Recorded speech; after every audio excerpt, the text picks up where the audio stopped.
अनेक मल्टीस्टार हॉटेल्समध्ये शिक्षण घेतल्यानंतर त्यांनी नाशिकमध्ये आपला व्यवसाय सुरू करण्याचं ठरवलं. आज 10,000 पेक्षा जास्त माणसांना सर्व्हिस देणारं अप्रतिम किचन आणि इव्हेंट मॅनेजमेंट टीम त्यांच्याकडे आहे. चला भेटूया संदीप सोनार यांना. संदीप, वेलकम.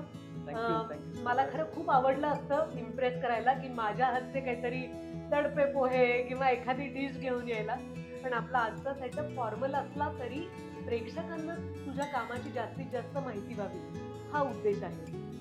तर गंमत अशी असते की केटरिंग कॉलेजेसमध्ये अनेक मुलं जातात, पण आपण मराठी कुटुंबांमध्ये जेव्हा बघतो तेव्हा मुली स्वयंपाक चटकन शिकतात किंवा मुलींना शिकवला जातो, बरोबर. मुलांना शिकवला जात नाही. तुझं शेफ होण्याचं मूळ कारण काय? तुला कशी काय प्रेरणा मिळाली? ही एक छोटीशी स्टोरी ऍक्च्युली, की म्हणजे मला याचे 2-3 प्रकारांनी थोडे उत्तर द्यायला आवडेल. प्लीज, आम्हाला अगदी जाणून घ्यायचंय.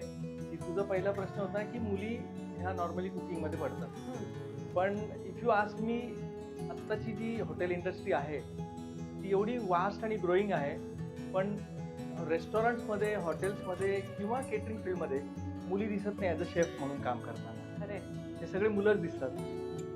तर त्याचे कारण असे असू शकतात की की मुलांना आहे ना, की आपण म्हणतो ना की हात मोकळा असतो मुलांचा, असं मला वैयक्तिक माझं मत आहे. आणि सेकंड थिंग, हा बऱ्यापैकी टफ जॉब आहे.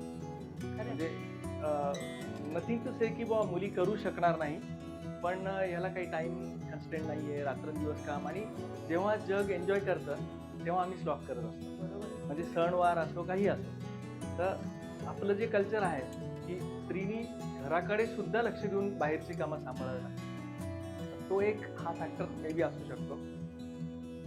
मी ह्या फील्डकडे वळण्याचं कारण असं आहे की मी ॲक्सिडेंटली याच्याकडे वळालो. घरी आमच्याकडे पाहुणे आले होते एक दिवस, आणि घरी कोणीच नव्हतं. म्हणजे माझ्या आजींची बहीण आली होती, माझ्या आजी, आणि आय वॉज हार्डली सिक्स्थ असेल तेव्हा.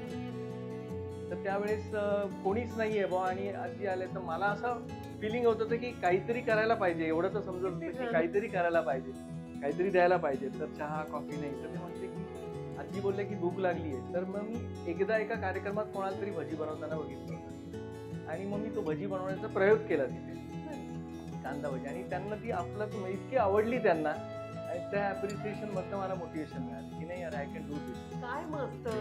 तेव्हा एक मनात थॉट आला की मग त्याच्यानंतर भजीनंतर कधी खिचडी, कधी सँडविच, असं हळूहळू एक एक चालू झालं. आणि योगायोगाने शाळेत पण मी बऱ्यापैकी होतो, पहिल्या 3-4 नंबर असायचा. तर त्यावेळेसचं कल्चर होतं की इंजिनिअरिंग, मेडिकल असेच फील्ड होते. हे फील्ड कोणाला माहितीच नव्हतं की असं काही असतं म्हणून. पण मग तेच ऑप्शन ओपन होते. पण मग मी ठरवलं होतं की नाही, 12वी नंतर मला हॉटेल मॅनेजमेंटकडेच वळायचं. घरनं थोडा सुरुवातीला विरोध झाला या गोष्टीसाठी, पण नाऊ